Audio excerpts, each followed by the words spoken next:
আউযু বিল্লাহি মিনাশ শাইতানির রাজিম বিসমিল্লাহির রহমানির রহিম। আজকে আমি বলতে চাই যে আমাদের দেশটা অত্যন্ত ক্ষুদ্র। আমরা একটা মুসলিম সংখ্যাগরিষ্ঠ একটি দেশ। আমরা মডারেট মুসলিম দেশও বলতে চাই না, আমি চাই বাংলাদেশের সকল জনগণ সম অধিকারের একটি দেশ। কিন্তু দেখা গেল পট পরিবর্তনের পরে দেখা গেল যে আমাদের বাংলাদেশ থেকে লেফটেন্যান্ট জেনারেল পোস্টের লোক চলে গেছে পাকিস্তানে। এমন কি ঘটনা ঘটলো যে আমাদেরকে যেতে হবে? এটা আমি আগেও আর একটা এপিসোডে বলেছি। ভুল করা যাবে না। আমরা চাই বাংলাদেশের সৈনিকেরা বাংলাদেশের সৈনিক হয়ে উঠুক। ওই পাকিস্তানি আদর্শ মানতে হবে, যাইতে হবে পাকিস্তান, এটা আমাদের দরকার করে না। কেন করে না আমি একটা পয়েন্ট দুইটা পয়েন্ট করে বলতেছি। কিন্তু প্রথমে আমাদেরকে একটা চিত্র নিয়ে নিতে হবে। লেফটেন্যান্ট থেকে উপরে যারা আছেন সবাইকে আমি রিকোয়েস্ট করছি, অনুরোধ করছি, এরা কি হয়েছে, পশ্চিমা বিশ্বের লাঠিয়াল বাহিনীতে পরিণত হয়েছে পাকিস্তান। এখন আমরা হব কিনা, এক্সকিউজ মি, মাফ করবেন, আমার কথা হলো তার ফলে পাকিস্তানের কি হয়েছে? পাকিস্তান একটি অর্থনৈতিকভাবে দুর্বল একটি পাকিস্তান হয়েছে। আরেকটা হয়েছে, পাকিস্তানের যত কর্মকর্তা আছে তাদের পশ্চিমা বিশ্বের সবখানে তারা বাড়িঘর করে ওই ইন ট্রানজিশন, মানে অফিসার হইলে বিদেশে বাড়ি করবে এবং চলে যাবে। পাকিস্তানের জায়গায় রয়ে গেছে। এখন পাকিস্তানের এই মূর্খ লোকগুলো বুঝুক বা না বুঝুক, আমাদের স্ট্র্যাটেজি পুরো আলাদা। হ্যাঁ, এই যে মনে করেন, এখানে আমি এখানে পাকিস্তান সম্বন্ধে আরেকটু অ্যাড করতে চাই। সেটা হলে লাদেনকে কিন্তু তারা আশ্রয় দিয়েছিল, কিন্তু কি করছে, আবার যখন দরকার হয়েছে পাকিস্তানকে উঠাই নিয়ে গেছে পশ্চিমা শক্তি। ঠিক আছে, উঠাই নিয়ে একেবারে সাগরে তুলার মতো উড়াই দিছে সাগরের মধ্যে। তো পাকিস্তানের পরমাণু শক্তি আছে। ওই শহীদুজ্জামান আবার এক ধরনের ব্যাখ্যা দেয়, আপনার ওই যে ঢাকা ইউনিভার্সিটিতে প্রফেসর ছিল, কিভাবে প্রফেসরই করছে আই হ্যাভ নো আইডিয়া। হ্যাঁ, সে ওই জোট বানায় যে আমি বাংলাদেশ, পাকিস্তান, চায়না কি জানি একটা বলে আর কি। হ্যাঁ, এরকম বলে। এটা তো মূর্খের রাজ্যে বসবাস করে আর কি। হ্যাঁ, লেখাপড়া যাই নাও মূর্খ সে, যাই হোক, ওখান থেকে তুলে নিয়ে আসছে। তা আপনারা জানেন যে কিছুদিন আগেই পূর্বেই আমেরিকার 52 বিমান গেছে, B-52 বোমারু বিমান। সেখানে তারা করছে কি, ইচ্ছা মতো বোম্বিং কইরা ইরানের যা কিছু ছিল সেগুলো মাটির নিচে একেবারে স্তূপ করে দিছে, সব মাটি বানায় দিছে। ঠিক আছে, তো পাকিস্তানের যে পরমাণু আছে ওটা কিন্তু আমেরিকার জানা আছে। হ্যাঁ, তো আমেরিকা একই আচরণ, তাহলে পাকিস্তান আবার ইন্ডিয়া যুদ্ধ করলো না। আচ্ছা, মজার ঘটনা দেখেন, এখানে আরেকটা আছে। এখানে দেখা গেল যে দুই পাশ থেকে দুইটা স্কোয়াড্রনের লিড দিছে কে, দুই মহিলা, একজন ইন্ডিয়ান মুসলিম মহিলা আর একজন পাকিস্তানি মুসলিম মহিলা। ইন্ডিয়াতে যে পরিমাণ মুসলিম আছে এবং তাদের দেশাত্মবোধ প্রচন্ড রকমের, তো ইন্ডিয়ার ওই যাদেরকে আপনারা মালু বলে গালি দেন বা হিন্দু বলে গালি দেন, তাদেরকে দিয়ে যুদ্ধ করা লাগবে না পাকিস্তানের এগেইনস্টে। ওই যে মুসলিম জনতা আছে তাদেরকে দিয়ে পাঠাবে, তাদেরকে ইন্ডিয়া পাঠাই দিবে বর্ডার লাইনে। হ্যাঁ, এবং এটা এই যে পরিণতি দেখা অনেকে মনে করছে, আরে চায়নার বিমান আইনা কি পিটানটা পিড়াইলাম ইন্ডিয়ারে, এই পিটানিতে কিন্তু কাজ হবে না। কারণ এটা আমাদের ট্রাম্পজি বন্ধ করে দিছে। কেন বন্ধ করে দিছে? যে 10 দিন যুদ্ধ চলে পাকিস্তান তো না খায় মরবে। হ্যাঁ, কারণ এটা ইন্ডিয়াও চায় না, কারণ ইন্ডিয়ার এখন একেবারে হাই লেভেলে আছে, তারা ফ্লাই করার একটা উন্নত দেশে যাওয়ার একটা হাই লেভেলটাতে আছে। কাজে তারা চায় না তাদের অর্থনীতির ধ্বংস হয়ে যায়। আর পাকিস্তানের অবস্থা হয়েছে কি, আমরা আসি কি আর নিবি কি, মাইরা লই আগে। হ্যাঁ, আমাদের এরকম কিছু লোক ছিল, ওই বিভিন্ন কলাটা কচুটা এগুলো লয়ে যেত, কিছু কইলে কইতো কি, হ্যাঁ আমাকে বেশি এই করবো না, আমাদের যদি কিছু করো, আমাদের তো আছে ছোট্ট একটা গাঠটি, লঞ্চ উইডটা যাবো আইডা একদিক।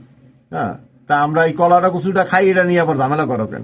তো কলা কচু খাওয়া ওই পাকিস্তান, তাকে নিয়ে তুমি সাপোর্টার বানাইতে চাইতেছো, সেটা এই এলাকায় হবে না। আমরা যে এলাকায় বসবাস করি আমাদের স্ট্র্যাটেজি হতে হবে আলাদা। এটা সবার আগে বুঝতে হবে বাংলাদেশ সশস্ত্র বাহিনীকে। যখন কোনো এই বাহিনীগুলোর কোনো ইউনিভার্সিটি ছিল না, আমি বাংলাদেশ পিএমকে চিঠি লিখেছিলাম যে ঢাকা ইউনিভার্সিটিতে যেই ধরনের জঙ্গি কার্যক্রম হয়, জঙ্গি মানে কি, আন্দোলনই করে সারাদিন, পড়ালেখা কি করবে? আর সায়েন্সের তো কিছু পড়ানো হয় না, সামান্য কয়েকটা সাবজেক্ট আছে, আর সবই আর্টস দিয়ে বইরে রাখছে, কলা দিয়ে বইরে রাখছে, এই কলাই খায় ওরা সারাদিন, আর সারাদিন গল্প করে আর আন্দোলন করে। যার জন্য বলছিলাম যে 3 বাহিনীকে, নৌবাহিনী, এয়ারফোর্স এবং আর্মিকে 3টা ইউনিভার্সিটির মতো করে দেন, যেখান থেকে ছেলেরা টাইমলি বাইরে দিতে পারে। সে যাই হোক, এখন 3টা, বাংলাদেশ তো ওই কোনো কিছু আপনি যদি সাজেশন দেন তাকে ধন্যবাদও বলে না, আর কি, এটা বলে না। যাই হোক, বাংলাদেশ সেনাবাহিনীতে আছে, আরও হোক, সেনাবাহিনীর আন্ডারে বিজ্ঞানের চর্চা আরো বেশি করে হোক, বিজ্ঞান ও প্রযুক্তি।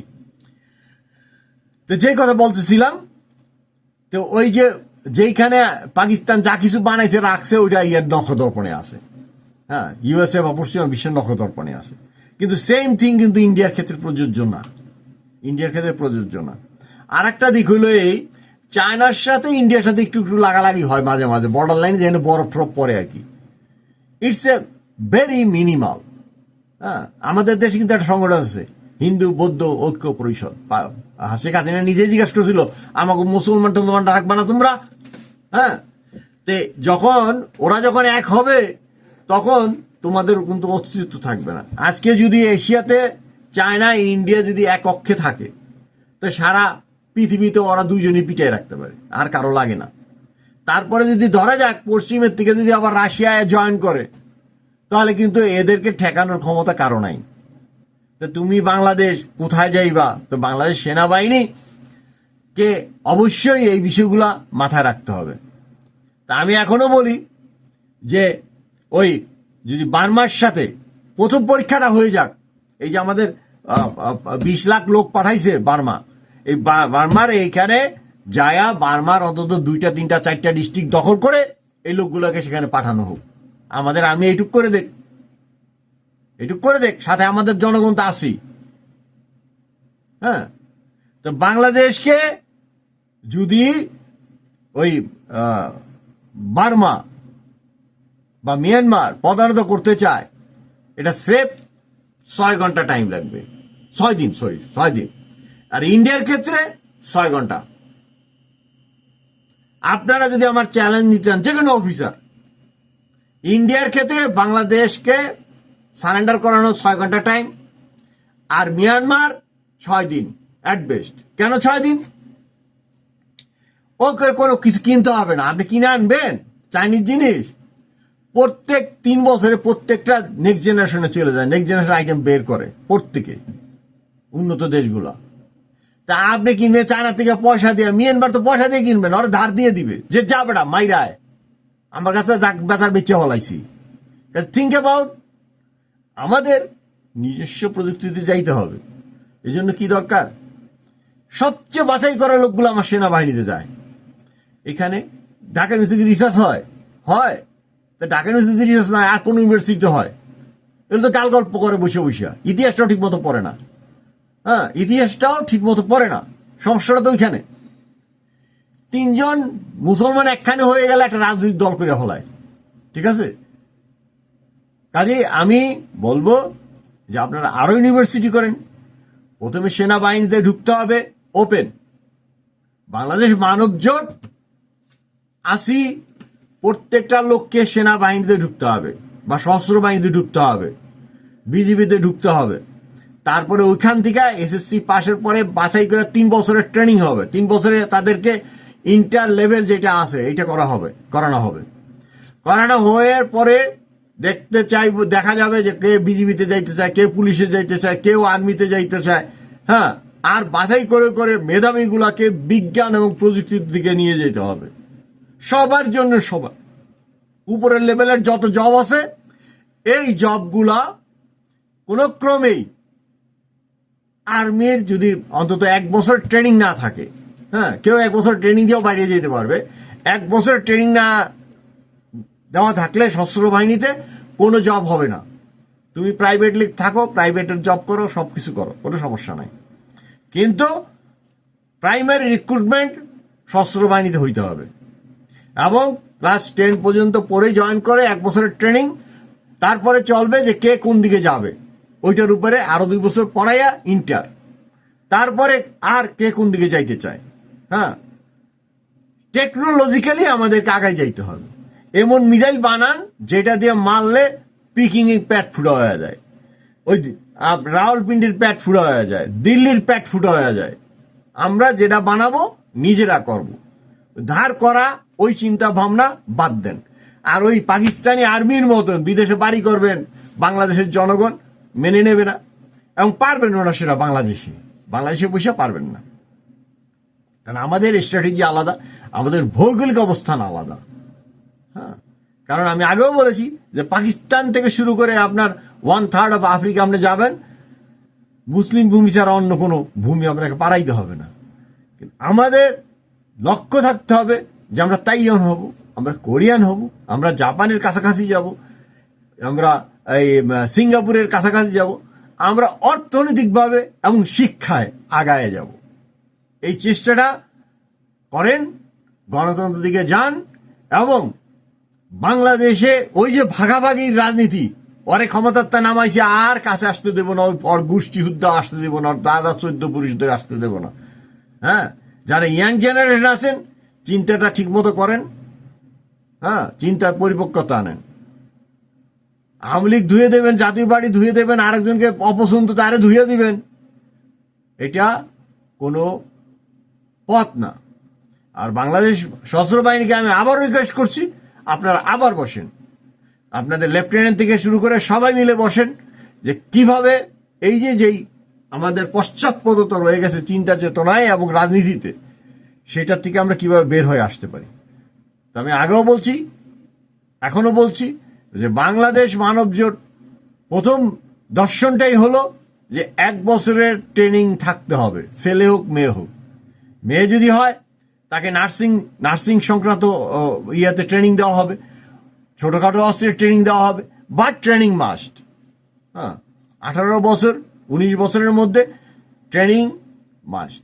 কারণ আমাদের প্রত্যেকটা জনগণকে এক একটা অ্যাটম বোমার মতো হইতে হবে। অ্যাটম বোমা ধার করে না, ওই পাকিস্তানের সাথে আপনি করবেন, জিতবেন, ওই কথা ভুলে যান।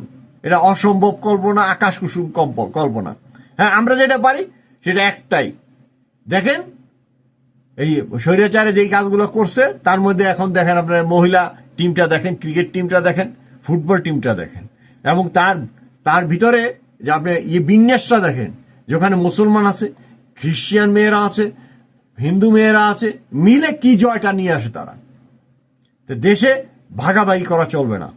সামগ্রিক উন্নয়নের জন্য আমাদের যেটা করতে হবে সেটা হলো এই, সবাইকে নিয়েই ইলেকশন করতে হবে, সবাইকে নিয়েই সমৃদ্ধিটা আনতে হবে, এবং কম্পালসারি মিলিটারি ট্রেনিং না, ঐচ্ছিক মিলিটারি ট্রেনিং, কিন্তু সরকারি হোক আর বেসরকারি, যেটা 100% গভর্নমেন্ট জব আছে, যাদের এই ট্রেনিংটা করা থাকবে তারা আগে রিক্রুট হবে, তারপরে আমরা যারা রিক্রুট যায় নাই সশস্ত্র বাহিনীতে ট্রেনিং নিতে তাদেরকে পরে নেওয়া হবে। সিধা কথা, আর কোনো কথা নাই। আমাদের প্রত্যেকটা মানুষকেই এক একটা অ্যাটম বোমা হিসাবে গড়ে তুলতে হবে। হিউম্যান রিসোর্সের উন্নয়ন হলো আমাদের একমাত্র লক্ষ্য হওয়া উচিত এবং একমাত্র টার্গেটও থাকবে। তাই আজকের মতো এখানেই শেষ করছি। বাংলাদেশ মানব জোটের পক্ষ থেকে আমি কাজী মোশাররফ হোসেন। বাংলার সকল মানুষ সুখী হোক, বাংলাদেশের সকল মানুষ সুখী হোক, পৃথিবীর সকল মানুষ সুখী হোক। আসসালামু আলাইকুম।